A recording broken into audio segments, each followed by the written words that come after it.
Thank you, darling. Yeah, some say revenge is a dish best served cold.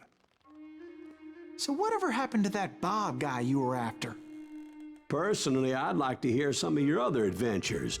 Like, I don't know, do you ever go toe-to-toe with a red man?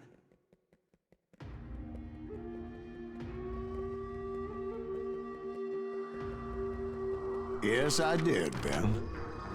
I remember once I was after this renegade Apache, Grey Wolf. Strangely enough, revenge was also his primary motivation.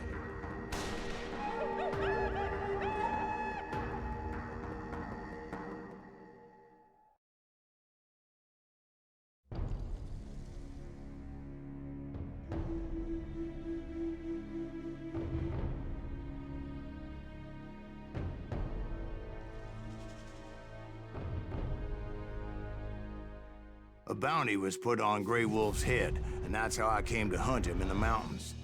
Mountains so high they tickled the nether regions of heaven.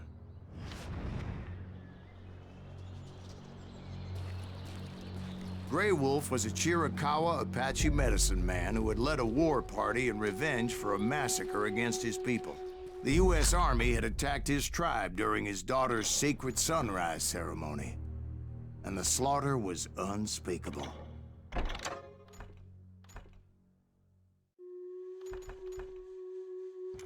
I understood his anger, as there's nothing more traumatic than seeing those you love die in a cruel and painful death.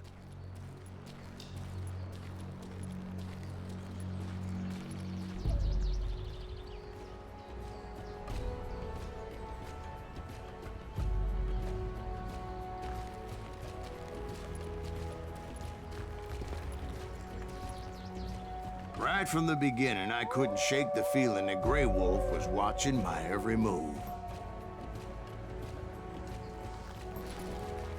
He led a band of young Apache warriors who wanted retribution and were more than willing to die for him.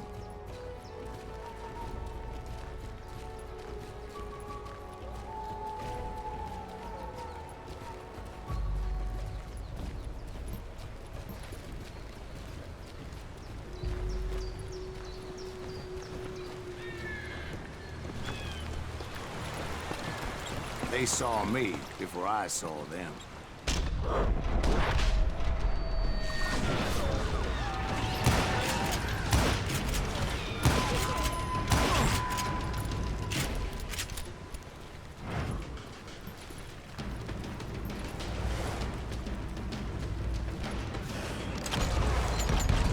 And it crossed my mind that maybe this wasn't such a good idea. But now that the shooting had started, there was no backing down.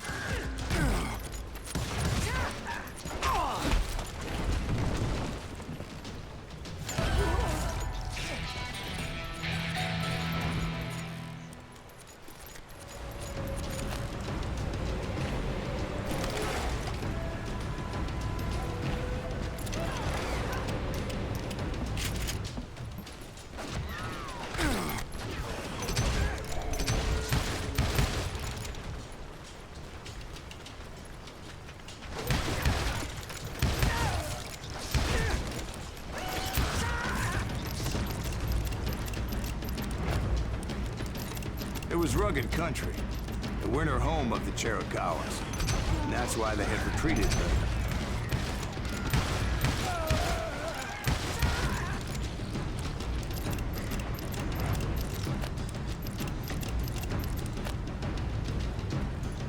I admit to having some regrets about going after them the way I did. But then again, I got a lot of those.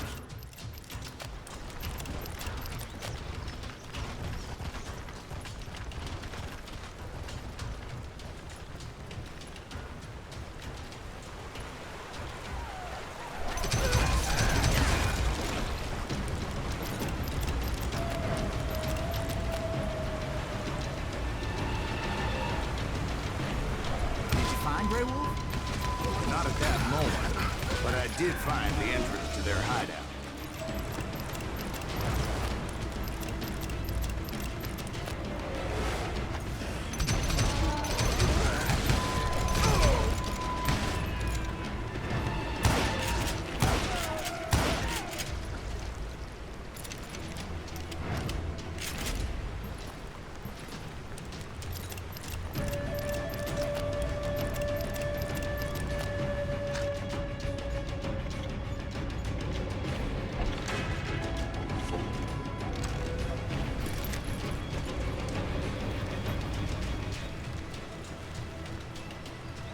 deep crevice that led to a deeper cave. Don't tell me you went in there. Yeah, but it's not out of bravery so much as pure, angry cussedness.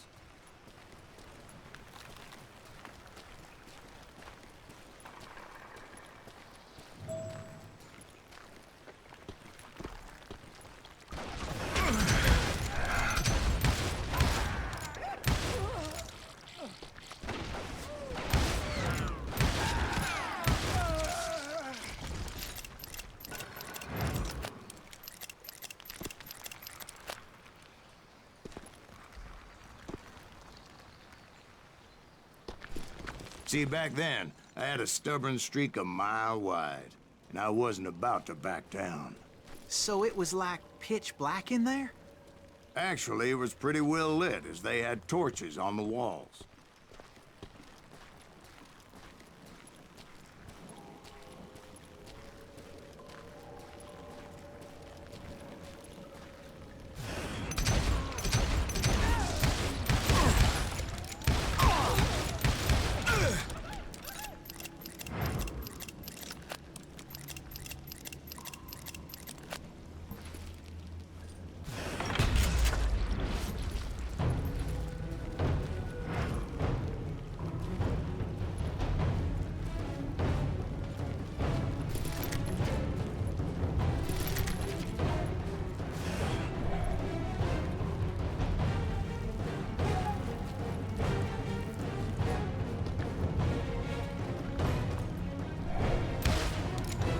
How big was his cave?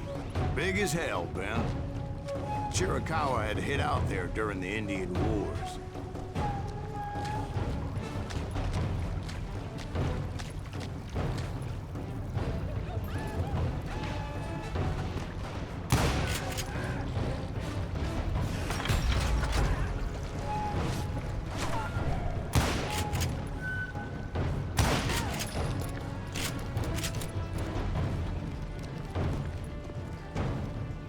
They thought it was haunted with the ghosts of those murdered by the horse soldiers. The cave was haunted with dead Indian ghosts?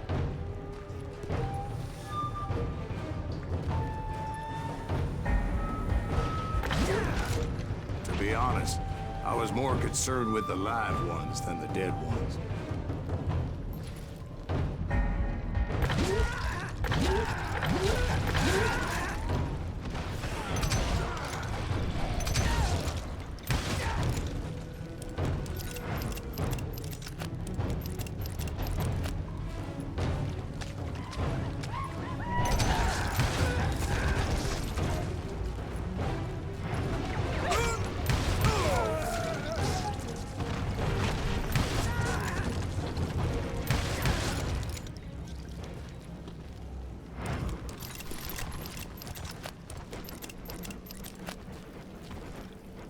How come you know so much about engines? A few years back, I was married to two Mescalero women.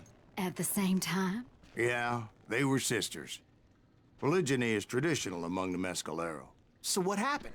Oh, I had to get out of there. Those girls never shut up. Both of them nagging at me all the time. Drove me half crazy. Haven't seen them since. No, I mean, what happened with Grey Wolf? Oh, well, I pursued him into the Cave of Death.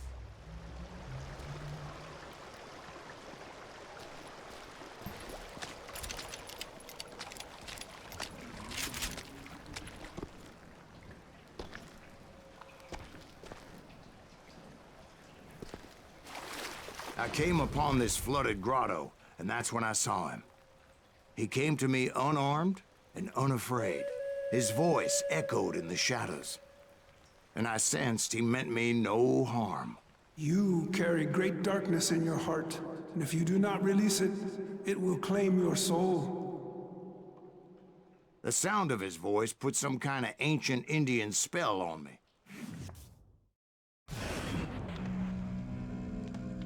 As his story unfolded in my mind, You will come to this place again and kill many more men, and the darkness will grow until it consumes everything that you are. The soul would have no rainbow if the eye had no tears. he said I was a great warrior, A coyote man, unequaled by any other pale-faced warrior, or something like that. The snakes will bite shadows of your past until a venom poisons your heart, and an echo of the song of the dead summons the spirits deep from within the mountains.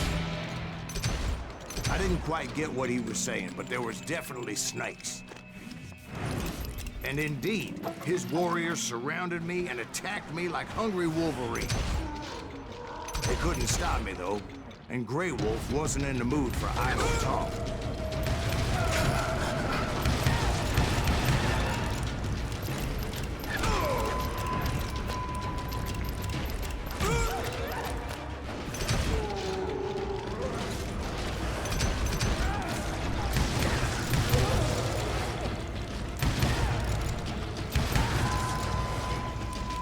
I swear I couldn't see any way out of this trap.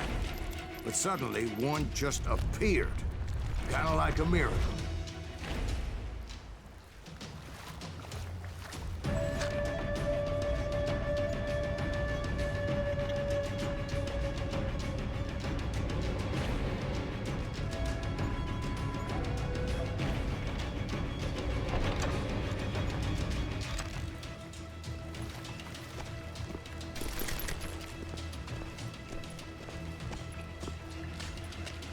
I felt like I would be lost in that damn cave forever.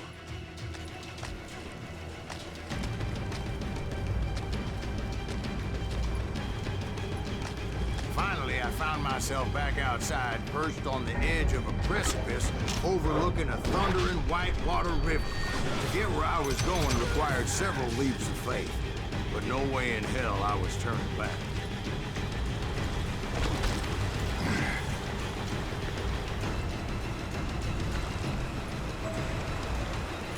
I chased after him, determined to make him explain the meaning of all that mumbo-jumbo. Mumbo-jumbo is right. Are you making this all up as you go? A few details may be fuzzy, brother, but I am relating exactly what happened to me. There were dozens of Apache warriors aiming at me from on high. Dozens? Well, maybe not dozens, but there was a lot of them. At least 3 or 4. Well, more than that, little lady.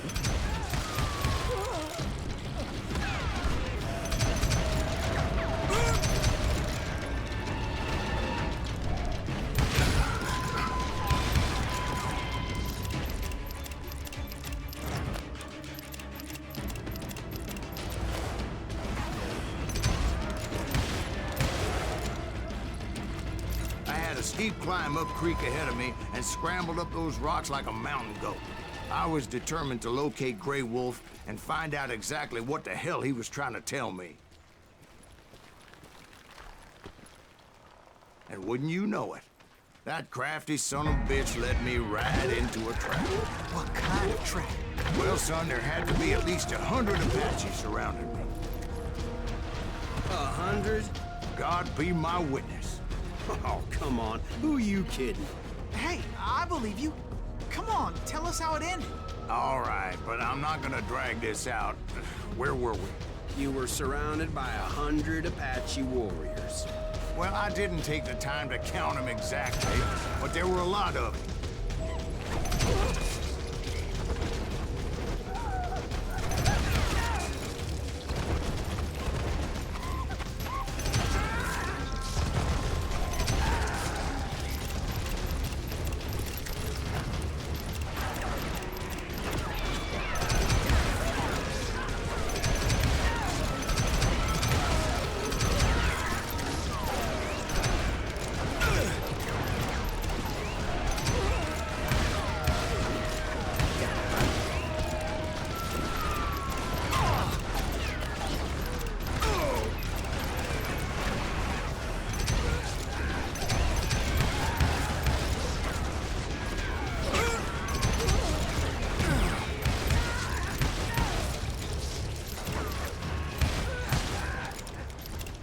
And in the end, a path appeared before me that I had not seen before.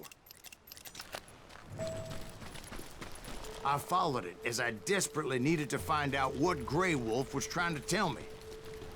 But it was like that son of a bitch disappeared into thin air.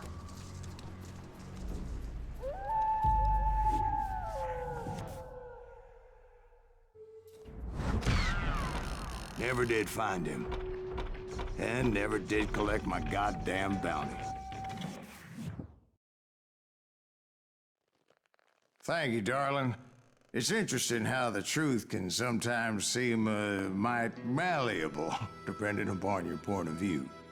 Like how those dime novels make you out to be something you're not? Jack, don't be starting trouble. No, he's right. They do tend to exaggerate. Did they exaggerate your part in taking down the Daltons? Well, I was there in the flesh, boy, so I saw what happened firsthand.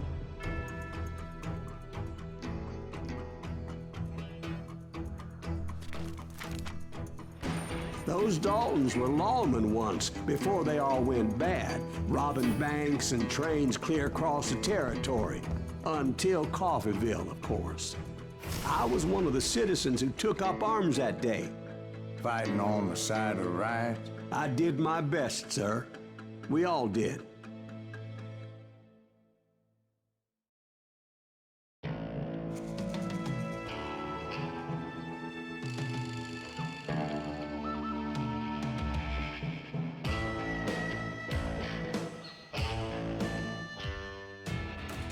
It was early morning.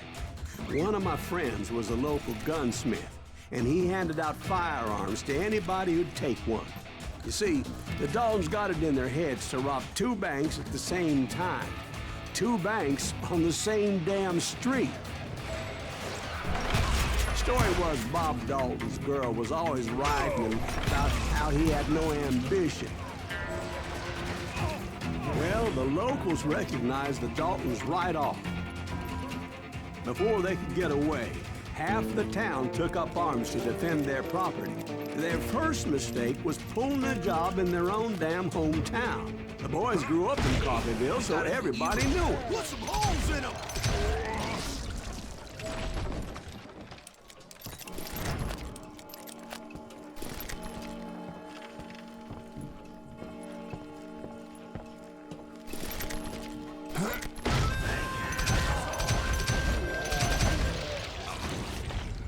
The brothers paid dearly for their stupidity, but everybody knows they had it coming. There's more to it than that.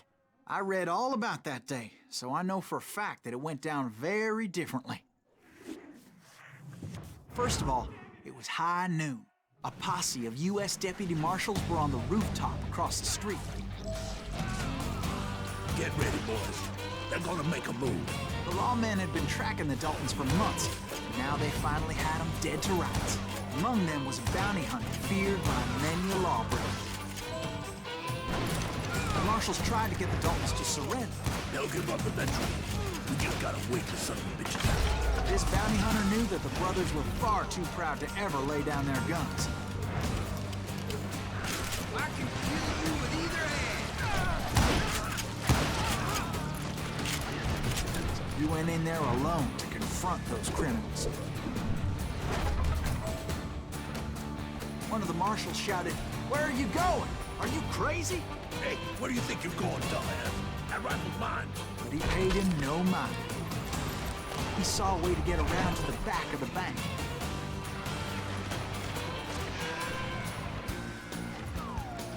Then he figured out how to hit the Daltons from a direction they weren't expecting.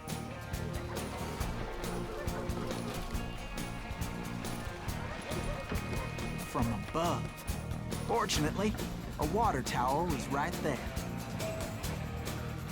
A moment later, he was climbing up a steep ladder, laughing at danger as he did.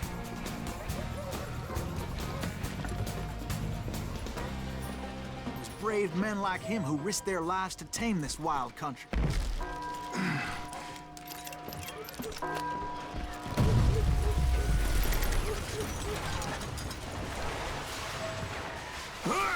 We've got company. Heroic men like him That Silas did Green? what other men Son couldn't of a or wouldn't bitch! to make this country free.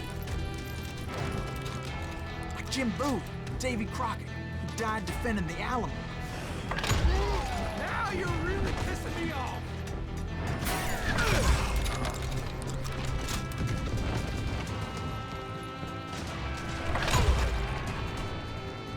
Yeah,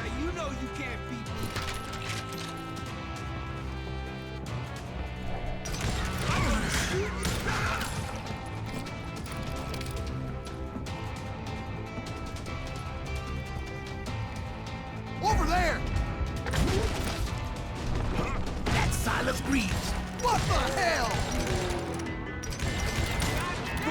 Bland! He came away victorious, taking down those thieving Daltons.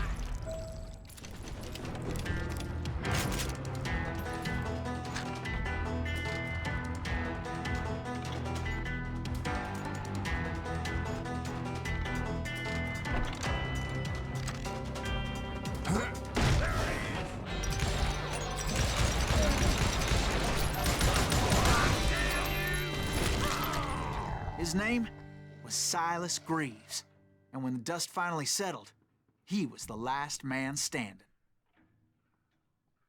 Sorry, kid, but that just wasn't the way it happened.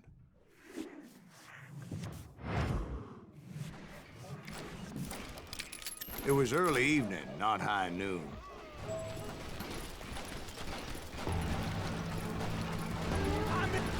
Daltons blew up the safe, and we're all set to hightail it out of there. I was late to the party, and Coffeyville was already up in arms. Those pathetic deputies surrounding the bank were dropping like flies.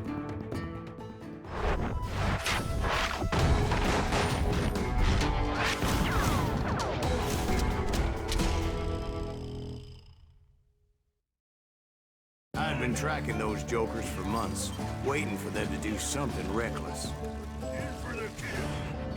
Finally, they did. Those stupid bastards decided to rob 2 banks at the same time in the same town where everybody knew them.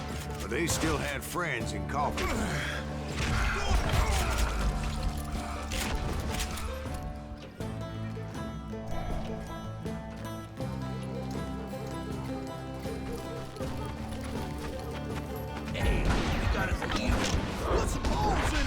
Those friends came after me like a pack of wild dogs, tooth and nail.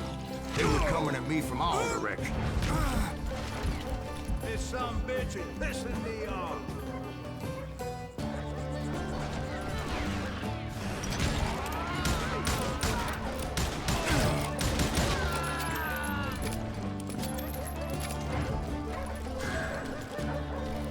I caught sight of the Daltons running with the money and didn't want to lose them. Problem was, they knew the town better than I did. To top it off, I found myself in the middle of another shootout entirely. Did the Daltons hole up in somebody's house? No, it was the Smiths, I believe. They were cousins of the Daltons, and they were shooting at the Browns, who were shooting at the Daltons. Which wasn't any surprise, because those 2 families have been feuding forever. And since the Joneses are related to the Browns, they shot at the Smiths, pissing off the Heimhoffers, whose daughter recently married a Smith. Well, bullets were flying every which way as all the old feuds in Kansas caught fire all at once. There was a hell of a lot of pissed off people in Coffeyville that day. But that's just the way life is sometimes. Shit happens.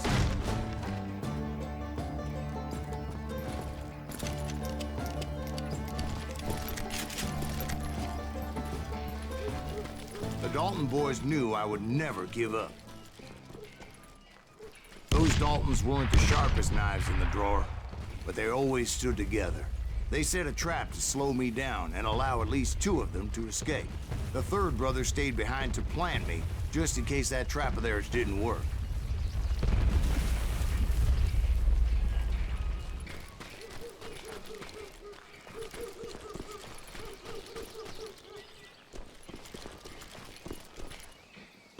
It was Emmett, the youngest, and he decided to stand his ground and face me down.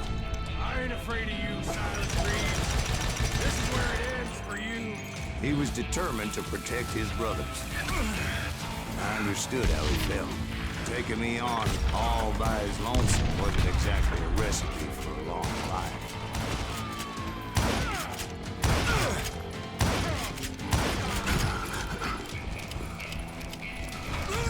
I'm gonna send you to the bone orchard. But Emmett Dalton survived the robbery in Coffeyville. He's the only Dalton who did. They say he was shot 23 times. Well, Dwight, who do you think put all those damn holes in him?